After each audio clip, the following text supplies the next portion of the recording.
Hello friends, now we are going to study string efficiency.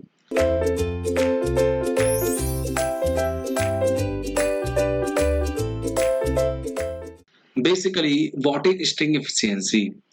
String efficiency is defined as total voltage present across a string upon n into voltage across the unit adjacent to the conductor. So total voltage present across string is what this V1 plus V2 plus V3, that is V is equal to V1 plus V2 plus V3. We know that, and upon n into voltage across the unit adjacent to the conductor. This is conductor and unit adjacent this conductor is V3. So if we want to write this will be equal to V1 plus V2 plus V3 upon n into V3. Basically, when you will see total operating voltage means per phase. Per phase we are talking about the per phase upon n into maximum voltage across any disk. If you will see here, we know that the value of I3 is greater than I2 is greater than I1. So when we will write V1 is equal to I1 into X, V2 I2 into X, V3 I3 into X. We know that I3 is greater than I2 is greater than I1, so we can exactly say that V3 greater than V2 greater than V1. So we have this idea.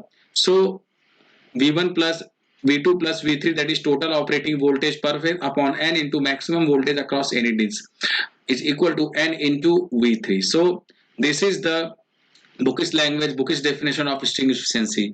Now we are going to understand in a very proper way. So we know that the value of here it will be I1 dash, here it will be I2 dash. So we can see clearly that here if I1 is equal to I2 is equal to I3, then the V1 will be equal to V2 is equal to V3. What does it means? It means all the insulator would carry same amount of voltage. V1 is equal to V2 is equal to V3.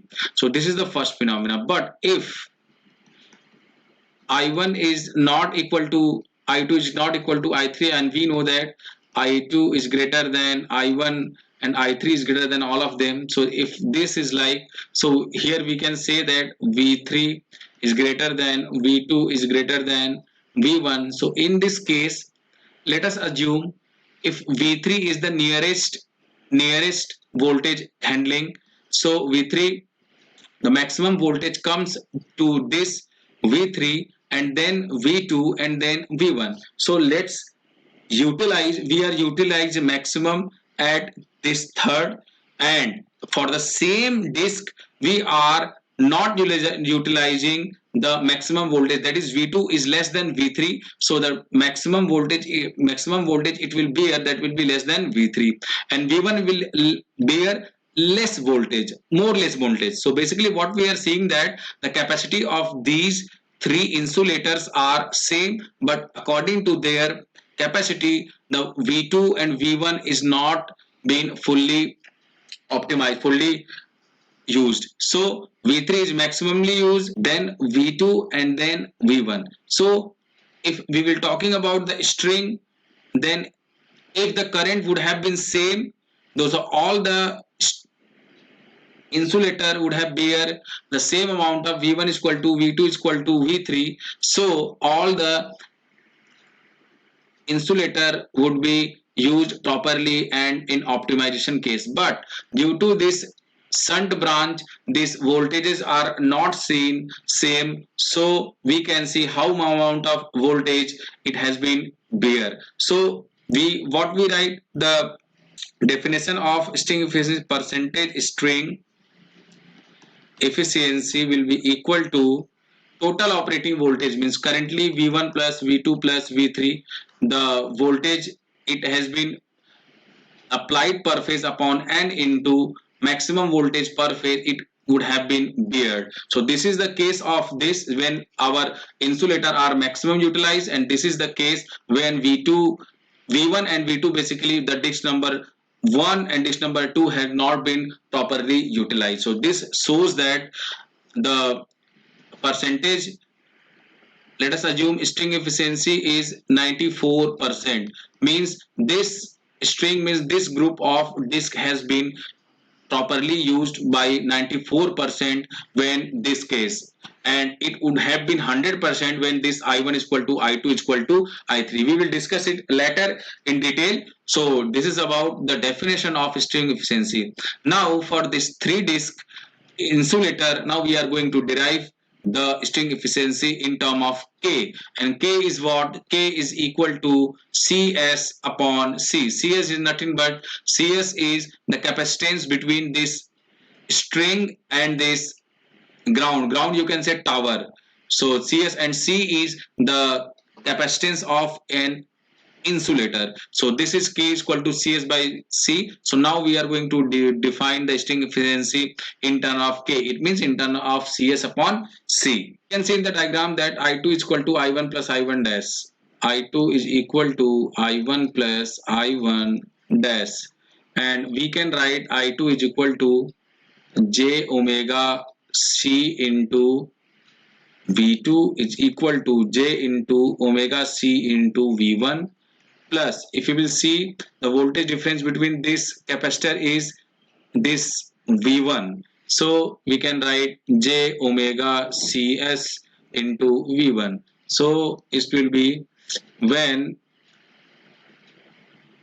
J omega C will be taken as common, J omega C into V2 is equal to J omega C has been taken as common, so V1 plus Cs upon C V1.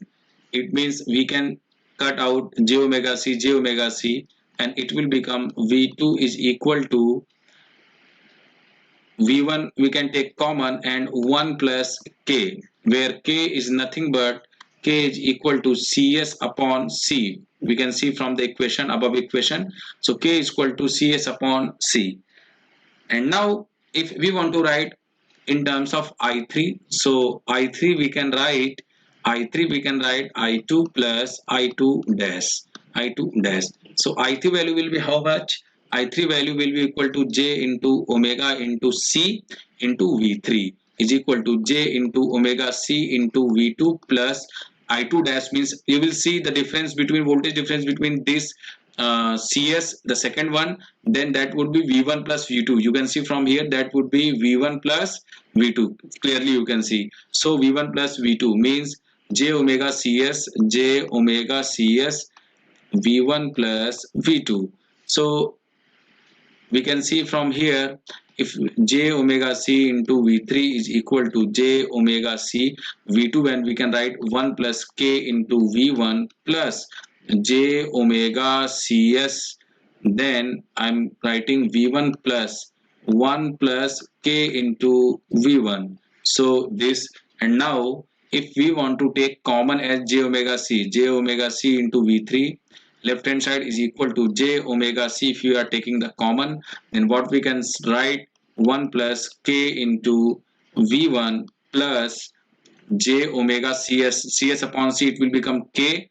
So J omega C, when we'll take common, Cs upon C become K, then this will become V1 plus 1 plus K into V1. So this basically, and now on the next step, J omega C will be cancelled out, and we can write V3 value will be equal to 1 plus K into V1 plus K into V1 plus KV1 plus K square V1. So this is the value of V3. So V3 is comes out to be, when we will take V1 as common, 1 plus K plus K plus K plus K square. So V3 value is nothing but V1 1 plus 3K plus K square in terms of V1. So we have V1, and V2 value is nothing but how much? 1 plus K into V1, and the value of V3 we obtained, that is 1 plus 3K plus K square into V1.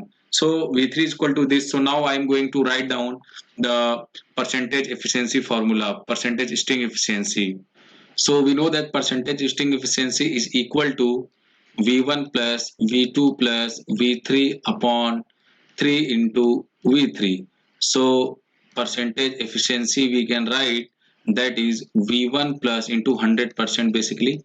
So V1 plus 1 plus K into V1 plus 1 plus 3K plus K square upon 3 into 1 plus 3K plus K square into 100%. So when we add in the nominator, and that is coming out to be 3 plus 4K plus K square upon 3 into 1 plus 3K plus K square into 100%. So this is the string efficiency.